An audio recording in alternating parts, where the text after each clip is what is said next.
السلام علیکم دوستو، کچھ زمانے پہلے ایک عالم دین نے مطالعہ کرتا تھا کہ اسی دوران اس کا چھوٹا بچہ آ گیا اور اسے تنگ کر رہا تھا۔ باپ اتنا تنگ ہو گیا کہ آخر میں اس کے ساتھ ایک اخبار پڑا ہوا تھا۔ اس پر دنیا کا نقشہ تھا۔ اس نے اس اخبار کو چیر پاڑ کر دیا اور اس بچے کو دے دیا اور کہا کہ اس نقشے کو بناؤ۔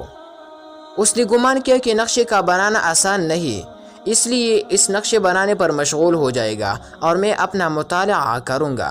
لیکن دوستو 5 منٹ نہیں گزرے تھے کہ بچے نے باپ کو نقشہ دکھایا کہ میں نے اسے بنا لیا۔ عالم حیران ہو گیا اور کہا کہ بیٹا یہ کیسے بنایا؟ بیٹے نے ننھی سے انداز میں اخبار کو الٹ کر دیا تو اس پر انسان کا ڈھانچہ بنا ہوا تھا۔ کہا بابا جان، میں اس انسان کو دیکھا اور اس کے ہر حصے کو اپنے ساتھ یکجا کر دیا۔ جب الٹ کر دیا تو نقشہ بھی بنا ہوا تھا۔ کہنے کا مقصد یہ ہے دوستو کہ ہر انسان کو چاہیے کہ پہلے وہ اپنے آپ کو بعمل علی شریعت بنائے، پھر دوسروں کی فکر کرے۔